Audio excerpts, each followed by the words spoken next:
In the quiet aftermath of betrayal, emotions ran high as the truth came to light. Relationships once thought unbreakable were now hanging by a thread, and in the midst of this turmoil, I stood resolute, ready to confront the painful reality of my marriage. As I gathered with those who had once been friends, the weight of secrets lay heavy in the air. This was not just a conversation. It was a reckoning. A moment when hearts would be laid bare, and the consequences of choices would unfold before us. Little did I know that this gathering would set off a chain reaction that would forever alter the course of our lives. Unfortunately, some people do terrible things while believing they can evade consequences, but sooner or later, they always get caught. My wife, Mona, had an impeccable alibi and rarely gave me any reason to feel jealous. However, one strange detail ignited a puzzle in my mind, and I couldn't ignore it.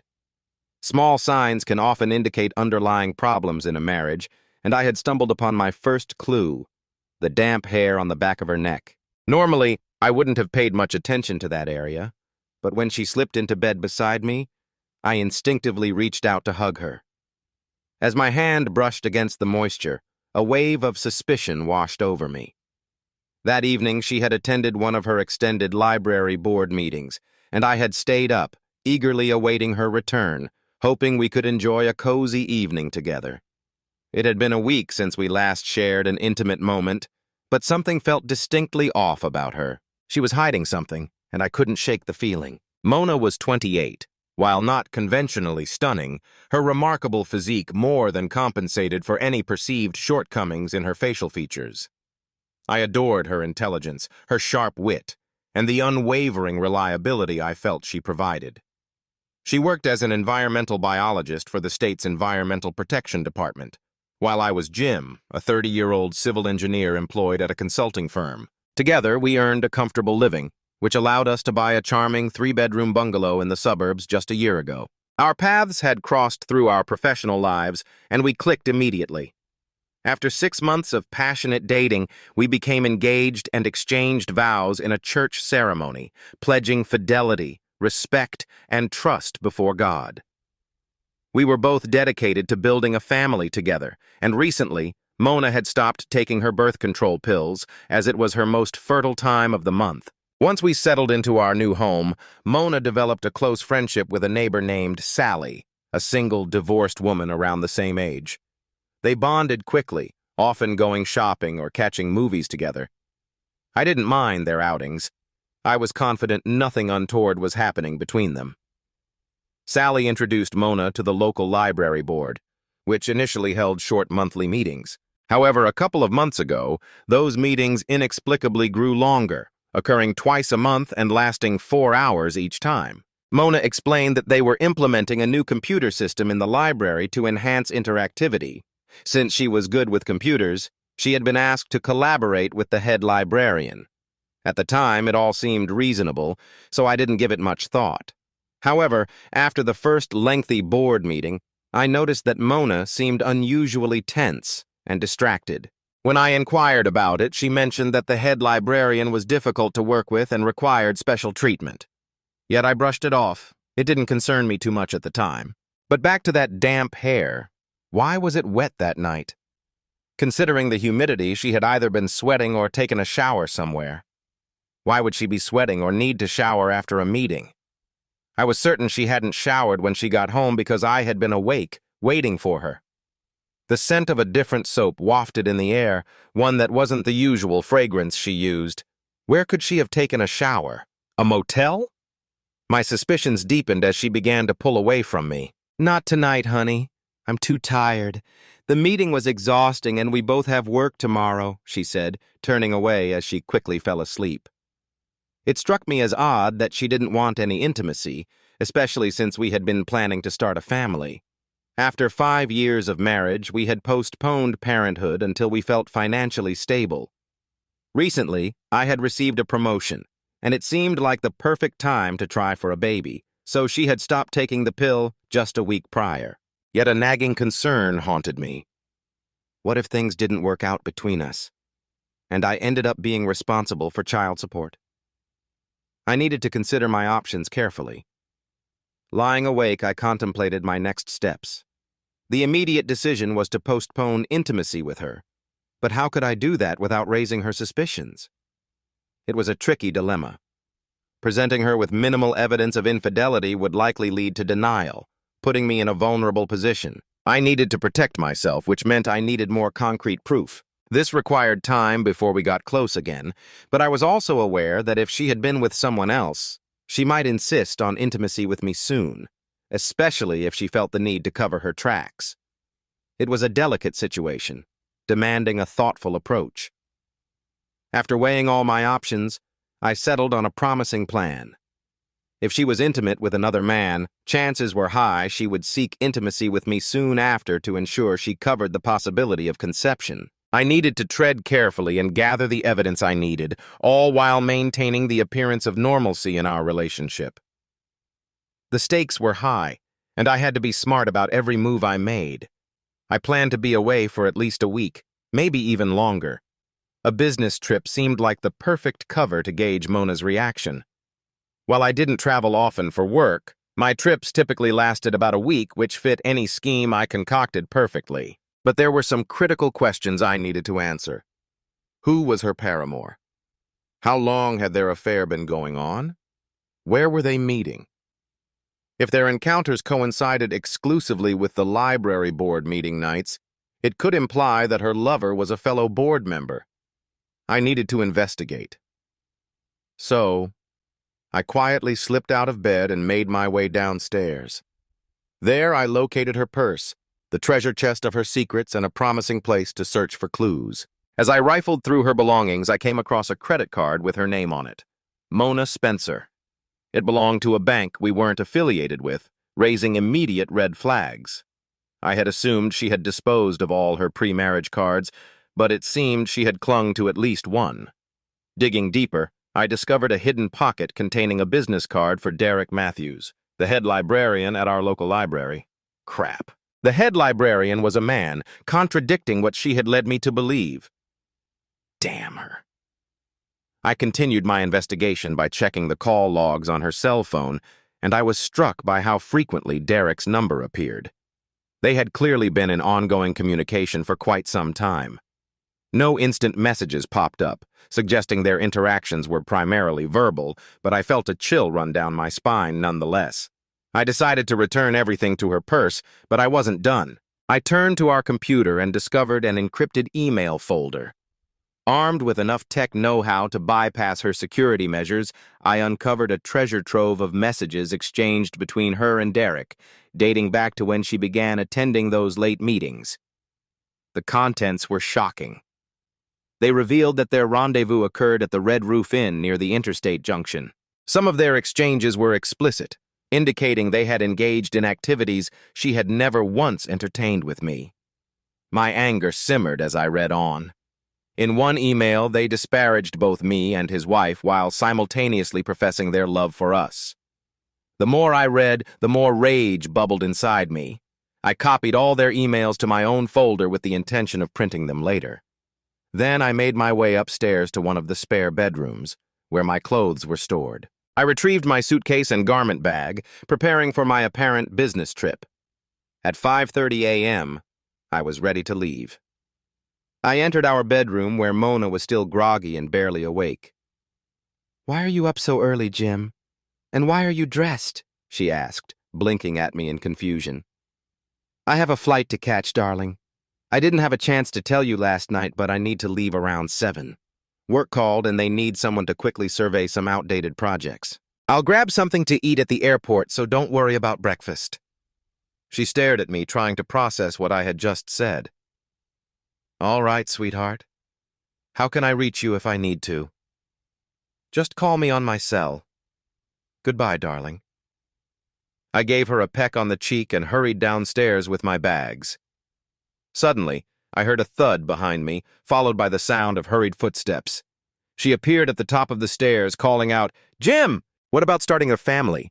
We were supposed to discuss it this weekend." "We'll have to postpone it until next month, darling. I'll call you once I reach my first destination." As I opened the garage door and got into my car, I heard her let out a loud sob. I was already driving down the street before she could say anything more. Once I was sure my cell phone was switched off, I headed toward the interstate.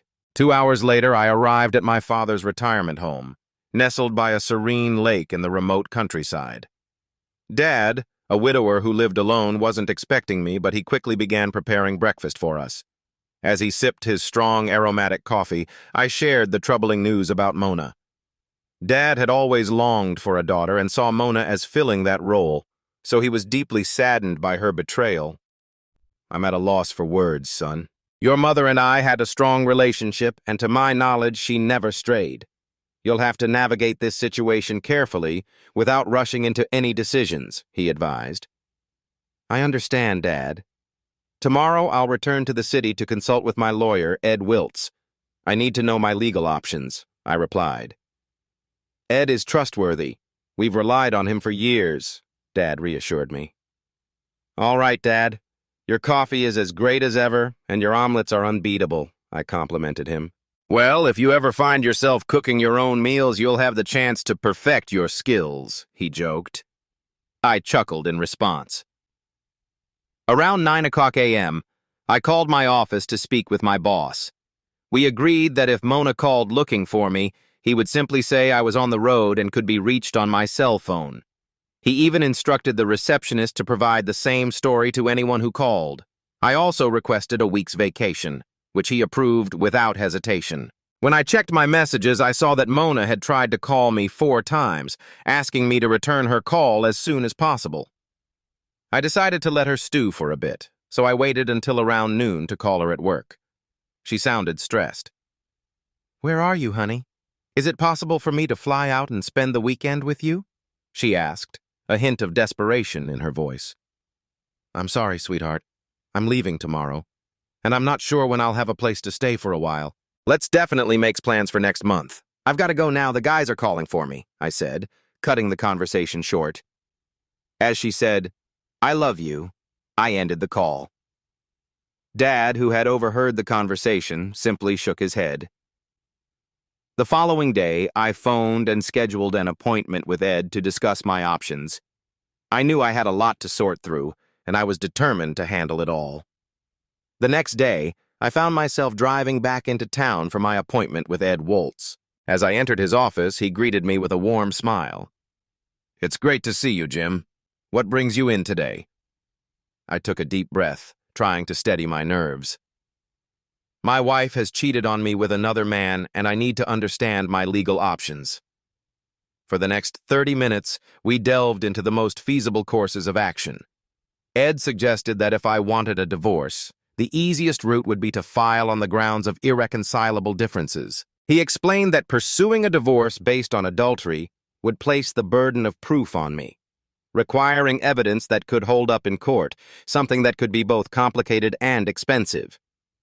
With no children involved and considering your wife's professional success, the financial side of the divorce will likely result in a straightforward 50-50 split of assets, he added. I felt a mix of relief and dread wash over me. "What if she's pregnant by this other man?" I asked, my heart racing at the thought. Ed shook his head reassuringly. "You wouldn't be liable for child support if that were the case." Grateful for his guidance, I assured him I would let him know my decision in a few days. After meeting with Ed, I made my way to the main library, wandering the aisles until I spotted an office door labeled Head Librarian. Picking up a magazine, I settled in a spot where I could discreetly observe the door. About 30 minutes later, a man around my age emerged, Ed. He was completely unremarkable in appearance, blending into the crowd effortlessly. As I contemplated why Diane would jeopardize our marriage for an affair with him, I felt a wave of frustration wash over me. It was hard to fathom that she would choose someone like him over our life together. With a heavy heart, I left the library and headed to a nearby electronics store, purchasing a pricey voice-activated recording device. Next, I checked into the Red Roof Inn, where they had been meeting, securing a room for the night. With some time to kill, I slipped back home to check our computer. The recent emails I found hinted at her anxiety over a possible pregnancy from their last encounter. Since we hadn't been intimate in a while, I could only assume this was to cover her betrayal. They feared he could be implicated for any resulting child. It was a dark satisfaction to see their concern laid bare. I copied the messages for my records and left. After dinner, I returned to my motel room and flipped on the TV, but the noise felt hollow. I eventually turned it off and lay back on the bed, consumed by thoughts of why she had done this to our marriage. From my perspective, we had a strong relationship and were planning a wonderful future together, including dreams of children and a comfortable retirement. Yet, she had thrown it all away. Though our sex life had its ups and downs, I believed it was satisfactory. Still, it lacked the spark it had in our early years. Her reaction to my business trip made me suspect that she might be pregnant by her lover. The very idea of her choosing him as the potential father of her child made me question if she had deep feelings for him or if there was a darker, more complex side to her personality, like a Jekyll and Hyde situation. As I reflected on our 5 years together, I couldn't help but feel a deep sense of sadness and regret. Those years now felt wasted. Despite our moments of happiness, the pain of our current situation overshadowed it all. I had come to realize that even if she hadn't gotten pregnant, I couldn't forgive her. Divorce seemed to be the only option, but I knew I had to confront her first, and that thought filled me with dread. Around 2:00 a.m., I called home on my cell phone. When Diane answered, her voice sounded shaky, as if she had been crying. "You don't sound well, sweetheart. Are you sick?" I asked, my heart aching at the thought. "Oh, Jim, I just want you home," she replied, her voice thick with emotion. "I'll try to wrap things up quickly. Hang in there. Why don't you go talk to Sally? I'm sure she can cheer you up." A nagging suspicion bubbled to the surface. I had a feeling Sally might be involved in my wife's infidelity. Still, I had nothing to lose if they spent time together now. "Okay, honey. Come home soon. I love you," she said. And as I hung up, I hoped she noticed that I didn't reciprocate her sentiments. That night at 11:00 p.m., I headed to the motel office and encountered a young man working alone. Relieved it was him on duty, since a female clerk might have been less willing to help, I struck up some casual conversation before broaching the topic. I offered him $100 for assistance, recognizing that his likely modest pay might motivate him to help me. He agreed to check the motel records, and I provided him with Diane's maiden name and the suspected start date of their meetings. I suspected they might be using the credit card under her maiden name to avoid detection. He assured me he would work on it overnight and have the list ready by morning. That night, I went to bed feeling low and restless, thoughts swirling in my mind. I arrived at the office early the next day, and to my relief, my contact had prepared the list. It confirmed my suspicions. They checked in after library meetings. When I showed him a photo of Diane, he recognized her immediately, recalling that she had registered using her credit card. He mentioned they typically only occupied the room for about an hour before leaving in separate cars, a detail that seemed all too familiar, typical of unfaithful spouses he had encountered before. After breakfast, I returned to my father's house, trying to distract myself with fishing for the remainder of the week. On Thursday, I contacted Ed Woltz again, requesting the initiation of divorce proceedings. He assured me that he would have the papers ready in a few days. Each evening, I continued to feign being in a different city, giving Diane the impression that I was away. Yet, with each call, I could sense her growing despondency, which only evoked a deeper sense of pity within me. Still, I remained resolute in my determination to hold her accountable. My desire for revenge was palpable, though tinged with a complex mixture of sadness and disappointment. Bitterness hung in the air as I returned home that Friday afternoon, the house still silent in the wake of Mona's absence at work. Recent emails hinted at a cooling affair. The fear of an unexpected pregnancy had clearly put a strain on their relationship. I felt a strange sense of relief wash over me as I realized I wouldn't need the tape recorder anymore. I had enough evidence of her betrayal to last a lifetime. As I printed out 2 copies of their email exchanges, my thoughts drifted to Derek's wife. She deserved to see the truth behind the facade. Now the question remained, should I confront Mona immediately or wait until she confirmed her pregnancy? When Mona finally walked through the door, her face lit up with tears as she rushed to hug me. "Oh, Jim, I've missed you so much," she exclaimed. "Wow, what happened? Did the sink clog up again?" I joked, trying to lighten the mood. "No, I just realized how much I love you and how much I've missed you since you left. After dinner, I want to get us into bed and finally do what we've been planning for so long," she said, her voice a mix of urgency and desire. "Maybe I should leave more often then?" I replied, my heart heavy with mixed emotions. "No, I don't want you to go anywhere," she protested.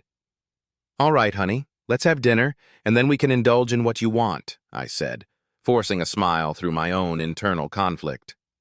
We decided to head to a nearby restaurant for a quick bite. But as we returned home and climbed the stairs to our bedroom, I couldn't shake off the bitter taste of betrayal that lingered in my mouth. Mona dashed to the bed, eager for intimacy, and I felt a knot tighten in my stomach. I took my time folding my clothes, staring at her as she lay there, radiant yet tainted by secrets. She had always been mine, but now I knew that wasn't the case anymore. The clock was ticking, and soon she would no longer belong to me, not in any legal sense. With a heavy heart, I leaned down and kissed her softly on the lips. But when she responded with the fervor I once craved, I had to put a stop to it. "Wait, what are you doing?" I interrupted, my voice thick with emotion. "Jim, what happened?" she asked, confused. "Mona, we need to talk. I can't keep going like this. I can't stop imagining you with Derek." Her eyes widened, and I saw horror spread across her face. "It's over, Mona. I'm filing for divorce." In an instant, she bolted to the bathroom, and I could hear the sounds of her retching echoing off the walls. It felt surreal watching the world she had built around her crumble. I left her there, choosing to shower and dress in the guest room instead of waiting for the inevitable confrontation. When I finally made my way downstairs, I poured myself a drink and braced for what would come next. I expected her to plead, to try and salvage the pieces of our broken marriage. But in that dimly lit room, illuminated only by the kitchen glow, I steeled myself for the worst. The sobbing from the bathroom hinted at her transition into denial, and I waited patiently, knowing she would come downstairs eventually. When she did, wearing a bathrobe that seemed to swallow her whole, she sat across from me, her face a mask of regret. "Are you ready to talk?" I asked, flipping on the light. "Yes," she murmured, her voice shaky. "To be honest, I don't know why I did it. The first time I cheated, I swore it would never happen again. It started with drinks after gatherings. You know how I get after a few. It felt so tempting, so sophisticated." My heart sank as she continued. Hearing Sally talk about her experiences made me curious, and I should have known better. "Why did you do it in the first place?" I pressed.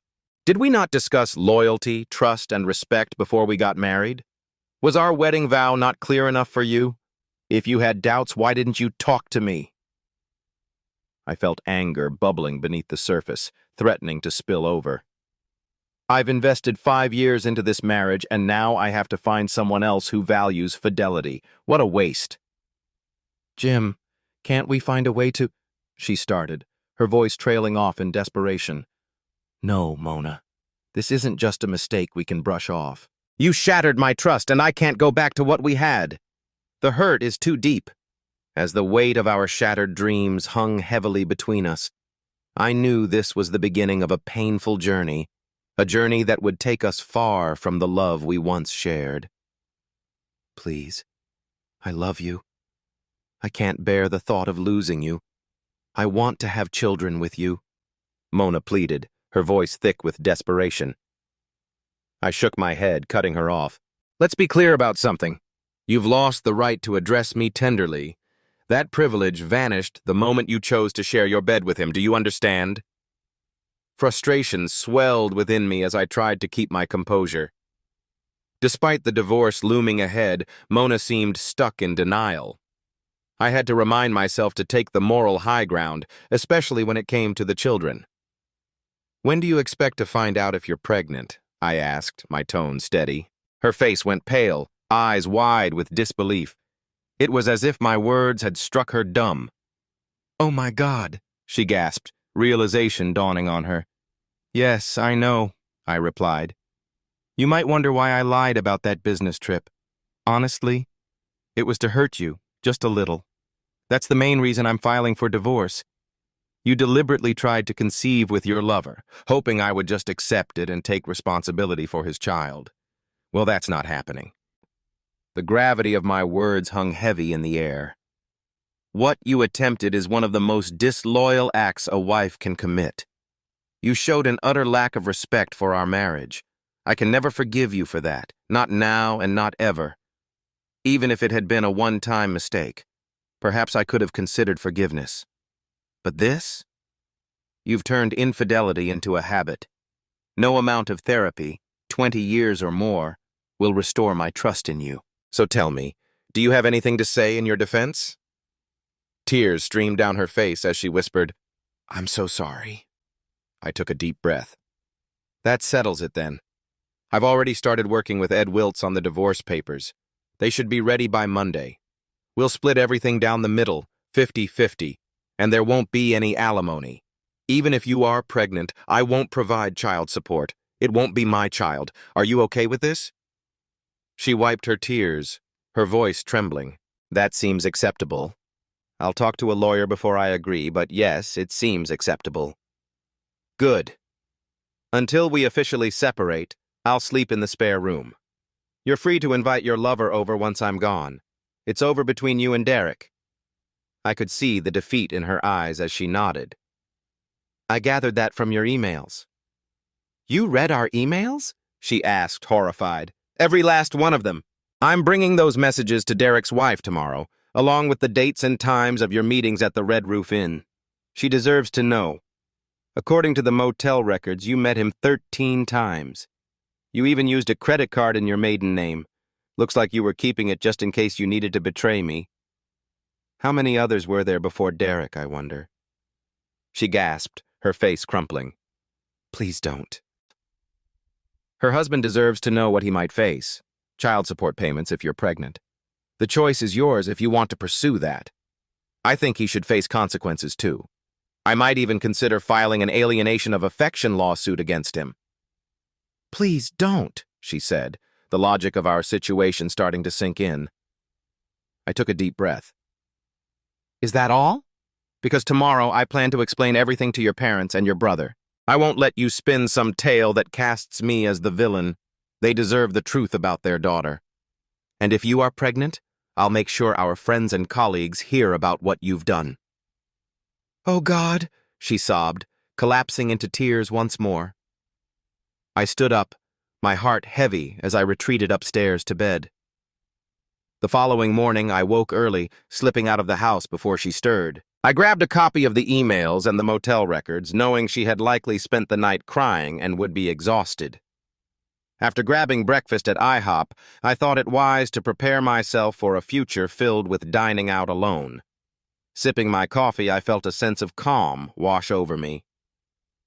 By 7:30, I made my way to Mona's parents' home, confident they would be early risers and not mind my visit. Knocking on the kitchen door, I stepped in to find them having breakfast. Mona's dad waved me in, and I joined them at the table where her mom poured me a cup of coffee. Jim, why are you here so early? Would you like some breakfast? She asked, looking surprised. No, thank you. I've already eaten at IHOP. But I have some difficult news to share, I said, my voice steady. I'm filing for divorce from Mona. Mona's mother gasped, her coffee cup slipping from her hands and shattering on the tile floor. Divorce? Jim, are you serious? We were planning to start a family. I took a deep breath. I've found out that she's been having an affair for months, and she might already be pregnant by her lover. Just then, Simon, Mona's younger brother, entered the kitchen, startled by the sound of the cup shattering. What's going on? He asked, wide-eyed. Oh, damn, Simon said, joining the shocked stares directed at me as if I'd just announced the end of the world. Questions flew from all sides. Are you sure? This can't be happening. Where is she? Can't you work this out? Who is the other man? I have proof, I said, holding my ground. Emails and motel records to back me up. She confessed, and to my knowledge she's at home, unless she sought refuge at her friend Sally's place. I see no way around this. I'm convinced she tried to have a child with him and pass it off as mine. That's unforgivable. The other man is Derek Matthews, the head of her department, I added, feeling the weight of my words. Derek Matthews was a married man with children, and hearing that fact made my heart sink. As soon as Mona's mother learned of the situation, she sprang into action, rushing to the phone. "I'm calling her right away! I can't believe my daughter would behave so horrifically," she exclaimed, her voice trembling with disbelief. "I hope you do," I replied. "She's going to need both support and a stern wake-up call because I don't think she truly understands the gravity of her actions. She hasn't just shattered our marriage, she's likely ruined his as well." I could hear Mona's mother questioning her the moment I got up from my seat. Mona's father approached me, tears streaming down his face as he took my hand, apologizing profusely. I had a deep fondness for her parents and her brother, and it hurt to bring them such devastating news. Yet there was no gentle way to soften the blow. I left their house feeling weighed down by the knowledge that this would cause heartache for so many people. With a heavy heart, I drove to Derek Matthews' home, parking in front of their modest bungalow. I approached the front door, carrying a packet of evidence, and rang the bell. When Derek opened the door, I could see the tears on his cheeks. "Can I help you?" he asked, his voice shaky. "I need to speak with your wife and give her something, Mr. Matthews," I said firmly. "I'm sorry, but my wife isn't available right now. Just give it to me, and I'll make sure she gets it," he replied, trying to deflect the confrontation. "Mr. Matthews," I continued, "I know Mona has informed you of my arrival. There's no way you can stop me from delivering this information to your wife. I advise you to let her come to the door, or I will pursue legal action against you for alienation of affection." After a tense moment, he turned away, calling out, "Marge, there's someone here to see you!" He shot me a glare, his anger simmering beneath the surface. As Marge approached, she looked puzzled by the distress written all over her husband's face. "Yes? Can I help you?" she asked, her tone confused.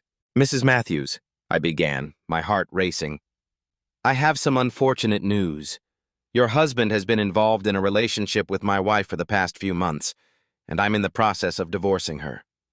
I have evidence of their affair, including emails exchanged between them and a detailed list of the dates and times they met at a motel." Shock washed over her face as my words sunk in. "Oh my God, are you sure?" she stammered, looking back at Derek, who stood frozen. "Derek, is this true?" "I'm so sorry, Marge, I'm so sorry," he cried, breaking down before her. Her complexion turned ashen as she turned back to me, her eyes wide. "I can't believe this. I'm so sorry for you too," I managed to say. "I'm sorry we both ended up with such disappointing partners. You should know that my wife might be pregnant with your husband's child. But I suppose we won't address that until it's a reality." I handed her the packet, allowing her the freedom to handle it as she wished. As I watched her look dazed and sorrowful, my heart nearly shattered. I longed to protect her from this anguish, but my task was done. I returned home, noticing Mona's absence but feeling indifferent about her whereabouts. Not long ago, her absence would have left me feeling incomplete, worried for her safety, but now I felt numb. After changing into different clothes, I began mowing the lawn. Mona, despite her family's objections, had decided to terminate the pregnancy, leading to a significant estrangement from them. My divorce had been finalized, following my initial suggestion, leaving me single and searching for a new partner. Betrayed by someone I once trusted implicitly, I struggled with what new criteria to use when selecting a partner. I started therapy and dove into research on psychological ethics, hoping to find guidance as I navigated this new chapter of my life. 2 years post-divorce, I discovered that Mona was engaged again. After sharing my experiences with her fiancé, he withdrew from the engagement. It was a small victory, and I had mutual friends who promised to keep me informed if she attempted to marry again. Although the Matthews stayed married, I'd heard she maintained tight control over him. I suppose the presence of children can outweigh the desire to dissolve a family. Reflecting on the situation, I felt relieved that I learned about Mona before we started our own family. Fast forward to our usual monthly gathering of 4 couples, where the atmosphere was lighthearted and jovial. The party began as a relaxed afternoon and continued into the evening. We were enjoying ourselves, sharing drinks and wild stories. It was my wife, Judy, and me, along with our friends Ray and his sister Pat and her husband Bruce, and Vince, Nancy, and Jim, plus Jill and Wayne. Pat, Nancy, and Jill all worked with Judy at Connor Construction, a well-known regional firm specializing in public buildings, schools, and churches. Pat had introduced me to Judy 4 years ago, and after a brief courtship, we married 3 years later. I believed we had a solid marriage. I loved her deeply, and I felt she reciprocated. As the evening wore on and the drinks flowed freely, a couple of us were feeling quite merry. Jill was particularly tipsy, going on and on about a date she had with a guy named Jamie and how her boyfriend Philip had caught her. Philip was furious, she laughed, her laughter cutting through the air, unaware of how the tension of my past still lingered just beneath the surface. Of course, that incident marked the end of that relationship, but Jill didn't let it stop her. She continued to date James for a while. Eventually, she met Wayne, and they ended up getting married. As we gathered with friends one evening, my wife Judy chimed in, "Wow, Jill, that must have been really awkward.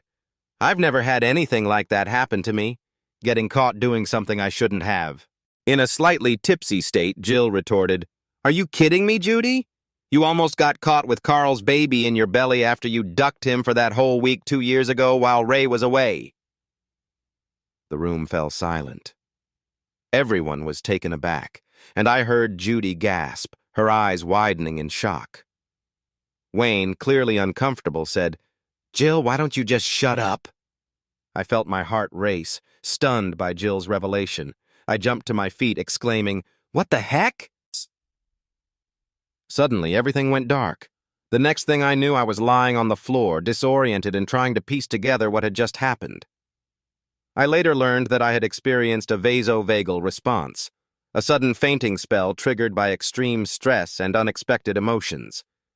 Standing up too quickly didn't help either.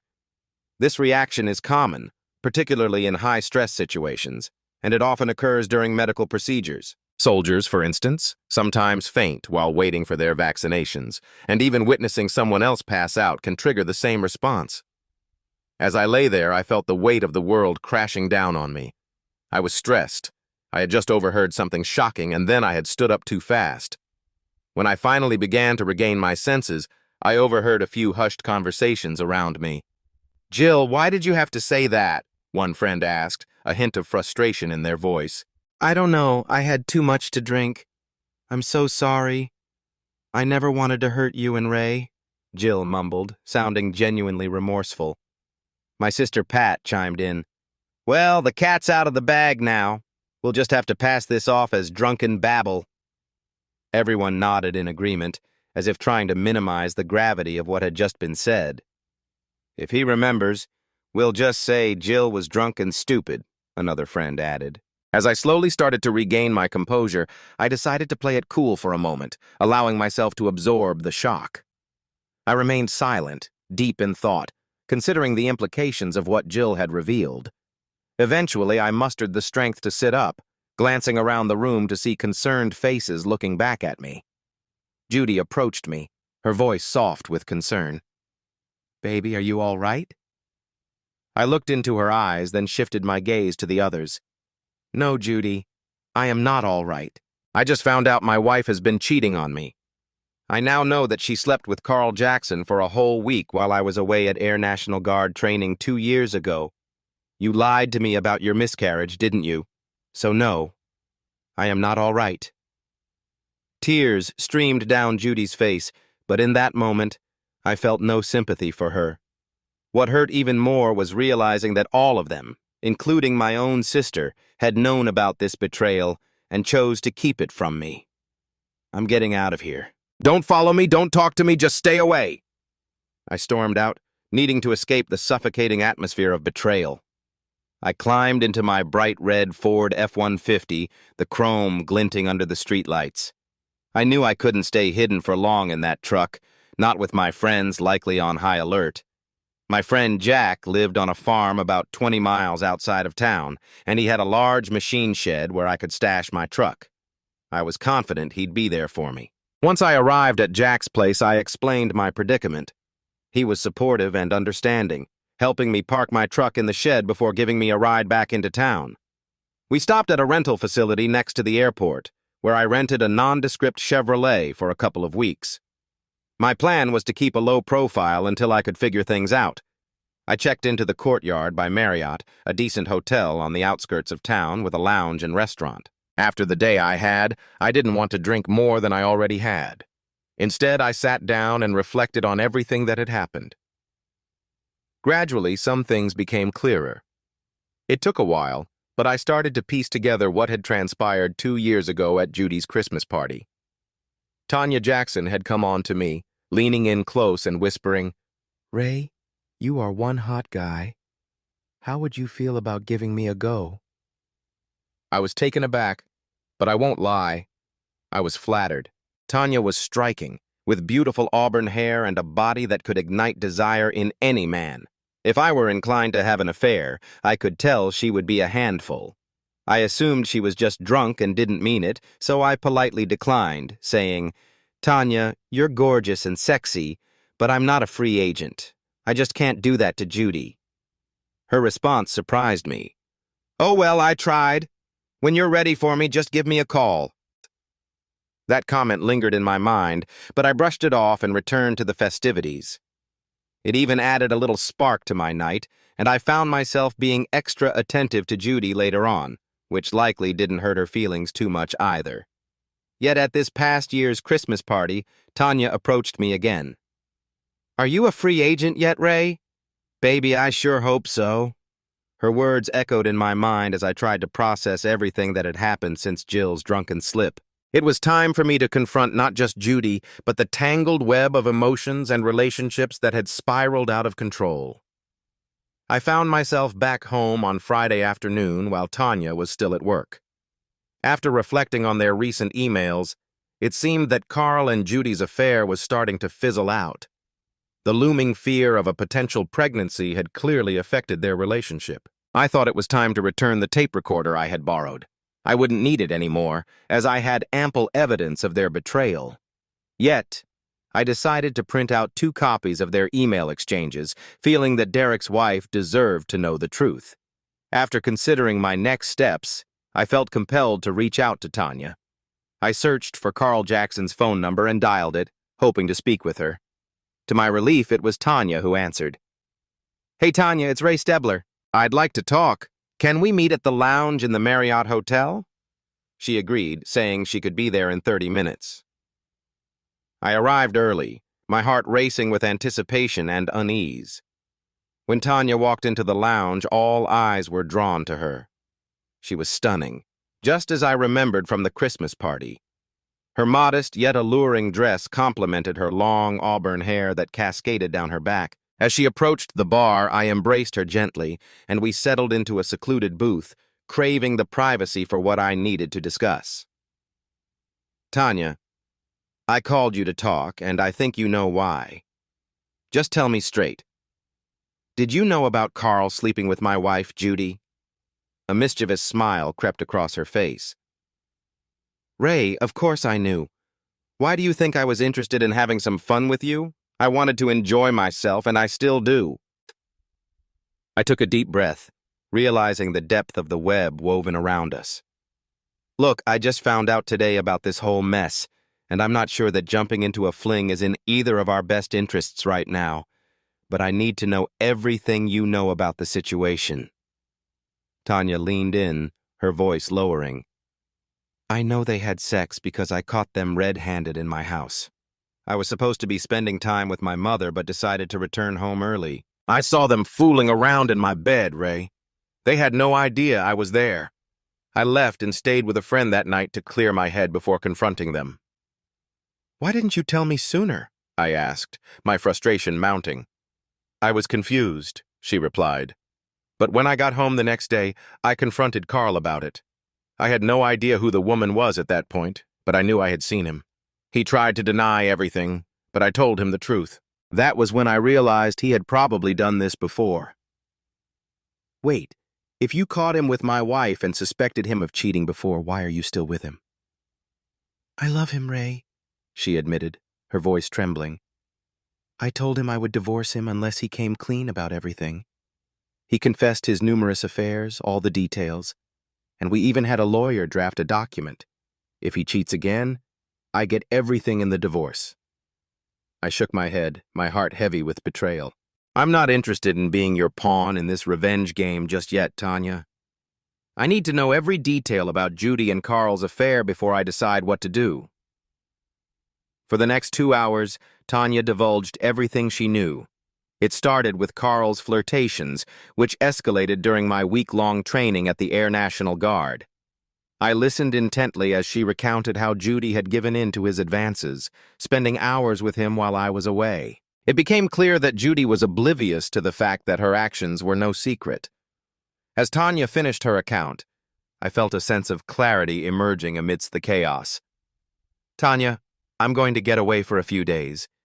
Will your thirst for revenge allow you to join me? She grinned, a glimmer of excitement lighting up her eyes. Of course, but I'll have to tell Carl. I'm not sure how he'll react. Let him know that he has 2 choices. He either lets you join me on this little trip to Vegas, or I make sure he never lays a hand on you or any other woman again. That should motivate him to agree, I said, laughing. Tanya smiled mischievously as we left the lounge and took the elevator to my hotel room. Once inside, I took her hand and pulled her close, brushing my lips against hers. If we're headed to Vegas for a week, I should at least get a taste of what's to come. Vegas? Are you serious? You're really planning a trip to Las Vegas? She squealed with delight. Yes, and I want you to be a part of it, I said, feeling a mix of excitement and apprehension about what lay ahead. I don't care what Carl says, I'm going with you.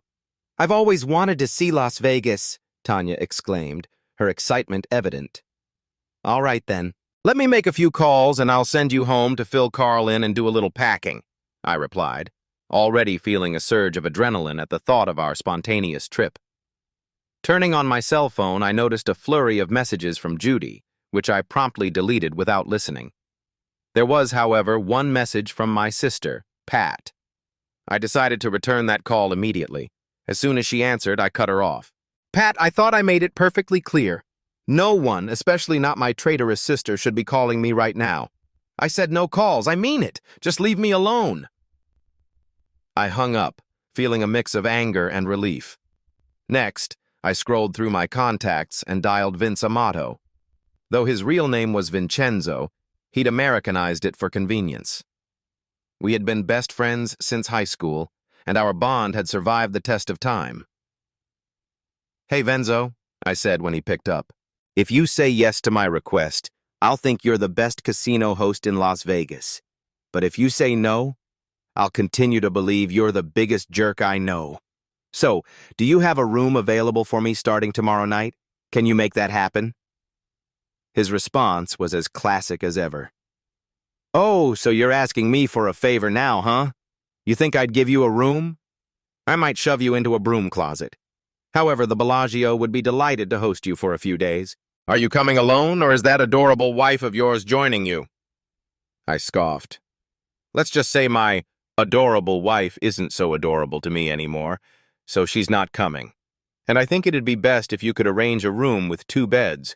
We're both married to the 2 who cheated together, and we may or may not indulge in a little revenge while we're there. I'm really sorry to hear about you and Judy, Vince said, his tone shifting to a more serious note. But I'll take care of everything. Expect a text with your reservation info. Is there anything else you need? As a matter of fact, do you have any flights available? He chuckled. You really are a piece of work, Ray. But sure, I can arrange that too. I'll text you the details. See you tomorrow. Tanya sat there, wide-eyed and completely baffled by the exchange. I suppose I should explain, I said, sensing her confusion. Vince is a longtime friend and a casino host at the Bellagio. I was the best man at his wedding, and we've known each other for years. I try to visit a couple of times a year, and I can usually count on a room when I do. Just enjoy the ride, Tanya. It's going to be wild. We spent 4 unforgettable nights in Vegas. I always tried to calculate how much the trip cost me, and this time, it was only about $750, covering all food and drinks. Tanya loved the shows, and whether we were gambling together or she was enjoying her own time, we had a blast. The intimacy we shared in our room was fantastic. I truly enjoyed being with her. We connected in ways I hadn't expected. On our last morning, as we packed up to head home, Tanya turned to me. Rye, after you confront Judy, you need to decide whether you want to stay with her or divorce her. Either way, I'd like to be with you again, and I hope you feel the same. When you make your decision, will you call me? I might have a proposal for you. Tanya, I definitely will call you in a few days. I had an amazing time with you and loved being intimate with you. You're an incredible woman. And thank you for all the intel on Carl's affairs. That will come in handy. Once we returned to our hometown, I called Judy. I want to come home and talk, but I won't do it unless everyone is there. I want to confront you all at once. Ray, can't it just be the two of us? Judy asked, her voice tinged with desperation. No, I want to talk to everyone. If you don't arrange that, I won't come home at all. She relented, agreeing to gather everyone. We set a time, and she promised to have the whole group there. Tanya and I took an Uber to her place, and I had the driver wait while I walked her to the door. Pulling her close, I wrapped my arms around her and shared a long, passionate kiss. I wasn't sure if Carl was watching or if he could see us, but I hoped he was. Afterward, the Uber driver took me to Jack's, where I picked up my truck. I called Judy again to confirm that everyone was there, and she assured me they were ready. Once I arrived, I walked into the living room where everyone was assembled. My heart raced as I confronted Judy. You need to hear this. I know about the affair. For 2 years, you've deceived me and lied. You cheated on me, and when you got pregnant, you had an abortion. You knew I would find out about your medical issues, so you lied and said you had a miscarriage. You told me the miscarriage caused damage, and that's why you couldn't have children. I loved you deeply and treated you like a queen because you seemed so sad. I wanted to comfort you, to show you how much you meant to me. But you didn't deserve any of that. Your abortion was the reason you can't have kids, not some supposed miscarriage. Every day we've spent together since then has been built on a lie. Here's the bottom line. I forgive you for your affair with Carl. I forgive you for lying about the abortion. I forgive you for all the deception over the last 2 years. The tension in the room was palpable as my words hung in the air. This was a reckoning, and I was ready for whatever came next. The atmosphere in the room had been tense and silent as I spoke, my words hanging heavily in the air. But when I finally declared, I forgive you, a collective sigh escaped from the group, followed by a murmur of cautious conversation. I took a moment to collect my thoughts, letting the weight of the situation settle before I continued. Over the past week, I've spent time with Tanya Jackson. She's been quite open with me about everything that transpired between you and Carl. Apparently, she witnessed the two of you together and confronted him. And yes, just to clarify, we did sleep together. It was an incredible experience. Tanya is a beautiful person, and we've grown quite close. One significant thing she revealed is that Carl is infertile. So, my dear wife, if you didn't engage with anyone else during that time, it means you weren't pregnant by him. As Jill put it so bluntly, you were pregnant with my child. I will never forgive you for that. Ever. As I spoke, I could see the tears streaming down Judy's face, her body trembling as she struggled to hold herself upright in her chair. The shock and regret were palpable, but I felt no sympathy for her or for the others around the room, whose expressions mirrored disbelief. I had been standing this entire time, and just as I was about to leave, I turned back to the group. Oh, and by the way, I added, Tanya mentioned that Carl confessed to having affairs with several blonde women, not just Judy. Just to name a few, Jill, Nancy, and Pat were on that list too. It seems that all 4 of our wives were looking to explore outside their marriages. At least I had the decency to inform you of my infidelity. None of you extended the same courtesy to me. So frankly, I have little sympathy for any of you now. Good luck with your marriages. Days later, I called Judy to inform her that I would be filing for divorce. You'll be served soon, I said matter-of-factly. It would be wise not to fight me on this. Otherwise, everyone, including your family, will hear about your sordid tale. I promise to be fair, even though your actions have not been fair to me. Just sign the papers when they arrive. The lease on this house is up in 2 months. I'll cover the rent until then, but if you wish to stay, you'll have to sign the lease on your own. There may be some spousal support, but don't expect much. Your income isn't significantly less than mine, and it won't last long. Just take the deal and sign. Judy was served 2 days later and signed the papers after the waiting period. The divorce was finalized soon after. She cried herself to sleep every night following my departure and was nearly catatonic by the day the divorce became official. We never spoke again. She understood the gravity of her actions and couldn't forgive herself for what she had done. Eventually, she began dating again, but never found a serious relationship. She just couldn't bring herself to be happy with someone else. As for the other couples in our group, they managed to stay together despite their own struggles. Our first family gathering was charged with tension. Our parents wanted Pat and me to make amends, but I wasn't ready, and it seemed she wasn't either. I faced criticism for my attitude, but I brushed it off. Bruce, Pat's husband, approached me, his demeanor apologetic. I'm really sorry, Ray. I should have told you the truth, but Pat was adamant about keeping it quiet. She knew that if we spilled the beans, all the other affairs would come to light too. I truly regret it. Thanks, Bruce, I replied, feeling a mix of frustration and resignation. I wish you had told me. It would have saved me 2 years of my life. Once the divorce was finalized, I reached out to Tanya. I thought you might call sooner, Ray, she said, her voice warm yet tinged with something more serious. Carl wasn't thrilled about you and me spending that week in Vegas, but he accepted it. When I returned home, I mentioned to him that I wanted to ask you for a favor.